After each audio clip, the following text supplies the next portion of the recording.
നമുക്ക് ബാലിന്റെ ഗോമതിയുടെ നാളത്തെ നല്ലൊരു കഥ കേട്ടാലോ? അതിനുമ്പ് ഒരു കാര്യം പറഞ്ഞോട്ടെ, വീഡിയോ ഇഷ്ടപ്പെടുവാണെന്ന് ഹൈപ്പ് ചെയ്യാൻ മറക്കരുതേ. ആദ്യമായി കാണുന്നവരാണെങ്കിൽ സബ്സ്ക്രൈബ് ചെയ്യാനും മറക്കരുത് കേട്ടോ. അങ്ങനെ നമ്മൾ കാണുന്ന ഒടുവിൽ സത്യങ്ങളൊക്കെ അലോകിനെ കുറിച്ചുള്ള കാര്യങ്ങളൊക്കെ തുറന്നു പറയാനായിട്ട് അനു ജീവന്റെ അടുത്തേക്ക് ചെല്ലുന്നുണ്ട്.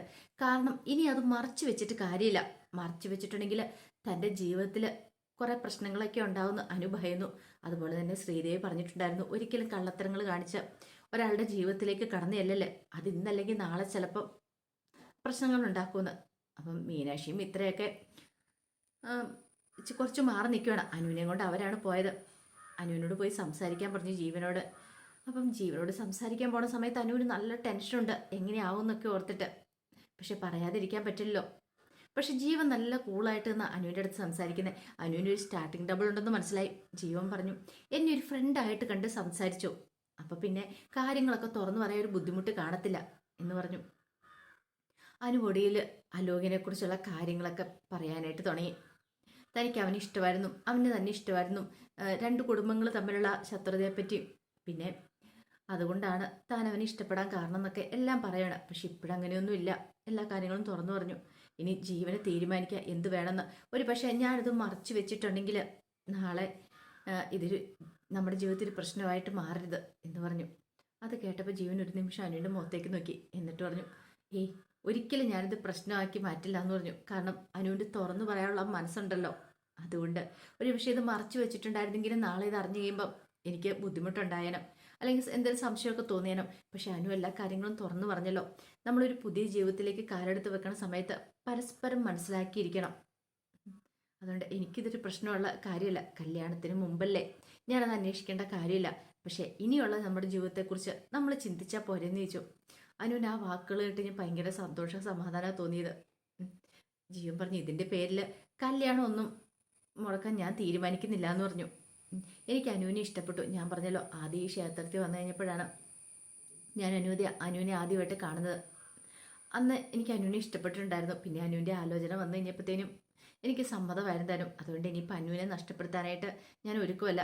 ഈ കാര്യങ്ങളൊക്കെ അനു തുറന്നു പറയാൻ കാണിച്ച മനസ്സുണ്ടല്ലോ, അതുകൊണ്ട് എനിക്കൊരു കാര്യം ഉറപ്പാ, നമ്മൾ തമ്മിൽ വിവാഹം കഴിക്കേണ്ടവർ തന്നെയാന്ന് പറഞ്ഞു. അനുവിനൊരു ആത്മവിശ്വാസമൊക്കെ തോന്നി.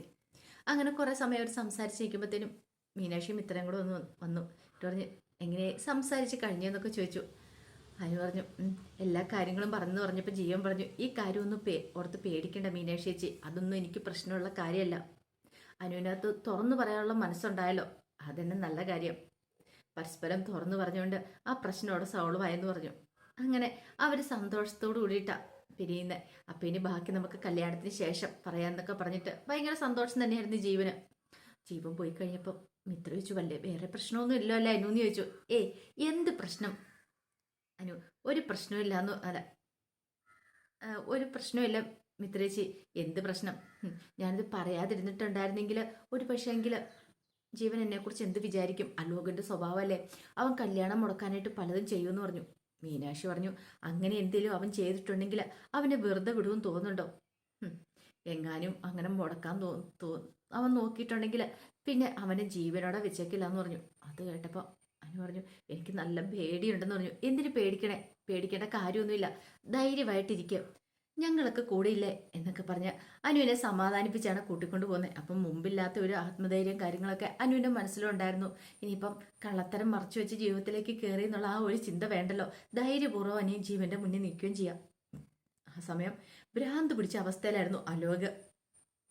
എന്ത് ചെയ്യണമെന്നറിയില്ല, അവളുടെ വിവാഹം അത് മുടക്കിയേ മതിയാവുള്ളൂ. അങ്ങനെ അലോക് തൻ്റെ ഫ്രണ്ടിനെ കാണാനായിട്ട് പോകുന്നുണ്ട്.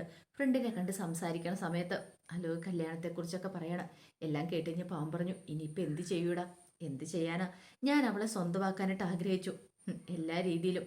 അവളെ കിട്ടിക്കഴിഞ്ഞിട്ട് ഞാൻ അവളെ ഉപേക്ഷിക്കുവാണെങ്കിൽ പ്രശ്നമില്ലായിരുന്നു. പക്ഷെ അതും നടന്നില്ല, എൻ്റെ പ്ലാനും പദ്ധതിയും നടന്നില്ല. ഇപ്പോഴാണ്ട് അവളുടെ വിവാഹം നടക്കാൻ പോകുന്നത്. പക്ഷെ ഈ വിവാഹം എങ്ങനെയും മുടക്കിയിട്ട് എനിക്ക് അവളെ സ്വന്തമാക്കിയേ മതിയാവുള്ളൂ. അപ്പോഴേക്ക് ഫ്രണ്ട് പറഞ്ഞു, എടാ നീ ഇതെന്താ പറയണേ, അങ്ങനെയൊക്കെ നടക്കുമോ? അതിന് അവളുടെ വീട്ടുകാർ സമ്മതിക്കുമോ? അവളുടെ ആങ്ങളമാർ വെറുതെ ഇരിക്കുമെന്ന് ചോദിച്ചു. എടാ എന്തൊക്കെ സംഭവിച്ചെന്ന് പറഞ്ഞാൽ ഈ അലോക് ഒരു തീരുമാനം എടുത്തത് തന്നെയാണ്. ഉറപ്പായിട്ടും അവളുടെ വിവാഹം ഞാൻ മുടക്കും. ആ ചെക്കൻ്റെ വീട്ടിൽ ചെന്ന് ഞാൻ കാര്യങ്ങളൊക്കെ പറയും.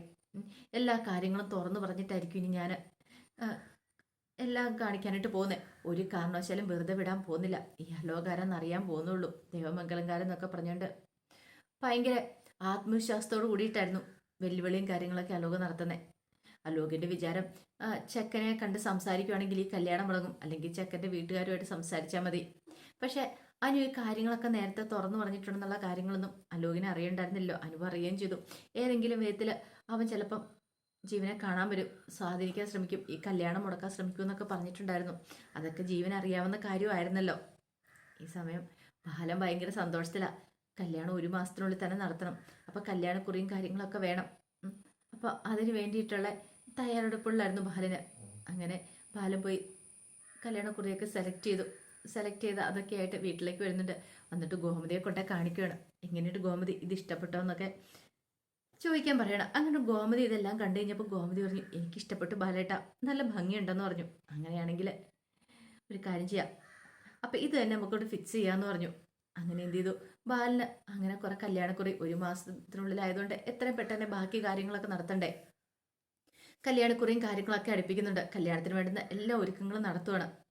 അങ്ങനെ കല്യാണക്കുറി അടിച്ചു കിട്ടിക്കഴിഞ്ഞപ്പോൾ ആദ്യത്തെ കല്യാണക്കുറി കൊണ്ടേ ഗോമതി കൊടുക്കുന്ന ഇന്ദിരാമ്മയ്ക്കാണ്. അങ്ങനെ ഇന്ദിരാമ്മയെ വിളിച്ച് കല്യാണക്കുറി എല്ലാം കാണിച്ചിട്ട് കാര്യങ്ങളൊക്കെ പറയുന്നുണ്ട്. ഇന്ദിരാമ്മയ്ക്ക് ഭയങ്കര സന്തോഷമായി. ഇന്ദിരാമ്മ പറഞ്ഞു, നല്ല അതിഗംഭീരമായിട്ട് തന്നെ വേണം കല്യാണം നടത്താനായിട്ട്. പിന്നെ ഉറപ്പായിട്ട് ഞാൻ അനുവിൻ്റെ വിവാഹത്തിന് വന്നിരിക്കുമെന്ന് പറഞ്ഞു. ഗോമതി പറഞ്ഞു, എനിക്ക് പേടിയുണ്ടമ്മേ, അലോക് എന്തെങ്കിലും പ്രശ്നം ഉണ്ടാക്കുമെന്ന്. എങ്ങാനും അങ്ങനെ എന്തെങ്കിലും സംഭവിച്ചിട്ടുണ്ടെങ്കിൽ ബാലേട്ടൻ പിന്നെ വെറുതെ ഇരിക്കില്ല, ഇത്ര നാളത്തെ പോലെ ആയിരിക്കില്ല എന്ന് പറഞ്ഞു. ഇന്ദിരാമ്മ പറഞ്ഞു, അതൊന്നും ഓർത്ത് ഭയപ്പെടുകയൊന്നും വേണ്ട, ഞാനല്ലേ പറയണേ, ധൈര്യമായിട്ട് മുന്നോട്ട് പോയിക്കോ. അവനൊരു കാരണവശാലും വിവാഹം മുടക്കാൻ വരില്ല എന്ന് പറഞ്ഞു. ഗോമതി പറഞ്ഞു, അങ്ങനെ എന്തെങ്കിലും സംഭവിച്ചിട്ടുണ്ടെങ്കിൽ പിന്നെ ഈ ഗോമതി ആരാന്ന് അവനറിയും ശരിക്കും. കാരണം എൻ്റെ അനുവിന് വന്ന നല്ലൊരു ആലോചന അമ്മയത്. പിന്നീട് ചെക്കൻ്റെ ഫോട്ടോസും കാര്യങ്ങളൊക്കെ കാണിച്ചു കൊടുക്കുന്നുണ്ട് ഫോണിനകത്ത്.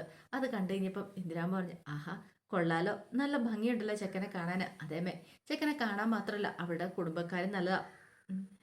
ചെക്കന് ജോലിയുണ്ട്, അതുപോലെ തന്നെ വീട്ടുകാരാണെങ്കിലും അച്ഛനും അമ്മയൊക്കെ ആണെങ്കിലും നല്ല പെരുമാറ്റം കാര്യങ്ങളൊക്കെ ആയിരുന്നു പറഞ്ഞു. എല്ലാം കേട്ട് കഴിഞ്ഞപ്പോഴത്തേനും ഇന്ദിരാമ്മയ്ക്ക് സമാധാനമായി. പിന്നീട് ഇന്ദിരാമ്മ വീട്ടിലേക്ക് വന്നിട്ട് അലോകനെ വിളിച്ചിട്ട് ആ കാര്യങ്ങൾ പറയണേ. എടാ, അനുവിൻ്റെ കല്യാണം നിനക്കറിയാലോ, എങ്ങാനും ഇതെങ്ങാനും മുടക്കാൻ ശ്രമിച്ചിട്ടുണ്ടെങ്കിൽ പിന്നെ നിനക്ക് ഈ വീട്ടിൽ ഒരു സ്ഥാനം ഉണ്ടായിരിക്കില്ലെന്ന് പറഞ്ഞു. പിന്നെ നീ ഈ വീടിൻ്റെ പുറത്തായിരിക്കും, ഇതിൻ്റെ അവസാന വാക്കുകളാ, ഇതിനെങ്ങാനും ധിക്കരിച്ചാലുണ്ടല്ലോ എന്നൊക്കെ പറഞ്ഞുകൊണ്ട് താക്കീത് കൊടുക്കുന്നുണ്ട്. പക്ഷെ അലോക അതൊന്നും മൈൻഡ് ചെയ്യാൻ കൂട്ടാക്കില്ല. അലോക അപ്പോൾ ഇന്ദിരാമ്മയുടെ ആ ശരി എന്നൊക്കെ പറഞ്ഞിട്ട് പോയെങ്കിലും മുറിയിലേക്ക് വന്നു കഴിഞ്ഞപ്പോഴത്തേനും അലോകിന് ദേഷ്യവും സങ്കടം സഹിക്കാൻ പറ്റിയിട്ടുണ്ടായിരുന്നില്ല. കുറച്ച് കഴിഞ്ഞപ്പോൾ രാജശ്രീ വന്നു. രാജശ്രീ വന്നിട്ട് അലോകിനോട് പറഞ്ഞു, എടാ നീ ഇങ്ങനെ ഇരുന്നിട്ട് കാര്യമുണ്ടോ? ഇനി അധികം വൈകാതെ അവളുടെ വിവാഹം നടക്കും. അപ്പം പിന്നെ എന്ത് ചെയ്യാൻ പറ്റും? ഏക പിടിവള്ളി അതായിരുന്നു, അനുവായിരുന്നു പറഞ്ഞു. അമ്മ ധൈര്യമായിട്ടിരിക്കുക, വിവാഹം നടന്നൊന്നുമില്ലോ, എന്ത് ചെയ്യണമെന്ന് എനിക്കറിയാമെന്ന് പറഞ്ഞു. അങ്ങനെ അലോക് എന്ത് ചെയ്തു, ഒടുവിൽ വിവാഹം മുടക്കാനായിട്ട് ജീവനെ കാണാൻ തന്നെ തീരുമാനിക്കുകയാണ്. ജീവനെ പോയി കണ്ട് കാര്യങ്ങളൊക്കെ സംസാരിക്കണം, അതോടുകൂടി അവളുടെ കാര്യത്തിലൊരു തീരുമാനമാവും എന്നൊക്കെ ഭയങ്കര സന്തോഷത്തോടുകൂടി ചിന്തിച്ചാണ് ചെല്ലുന്നത്. പക്ഷേ ഈ പറയുന്ന അലോകിനെ അറിയത്തില്ലല്ലോ ജീവന്റെ അടുത്ത് എന്നിട്ട് നാണം കിട്ടും തിരികെ പോരുവോളെന്നുള്ളത്. അപ്പം അതിൻ്റെ കഥകളൊക്കെയാണ് കാണാൻ പോകുന്നത്. കല്യാണം മുടക്കാൻ ചെല്ലുന്ന അലോകിന് നല്ല ഇടിവെട്ട് പണി ജീവൻ കൊടുക്കുന്നുണ്ട്. അപ്പം അതിൻ്റെ വിശേഷങ്ങളൊക്കെയായി നമുക്ക് എല്ലാവർക്കും കാത്തിരിക്കാം കേട്ടോ. ഒരിക്കൽ കൂടി എല്ലാവർക്കും ശുഭദിനം നേർന്നുകൊണ്ട് നിർത്തുന്നു.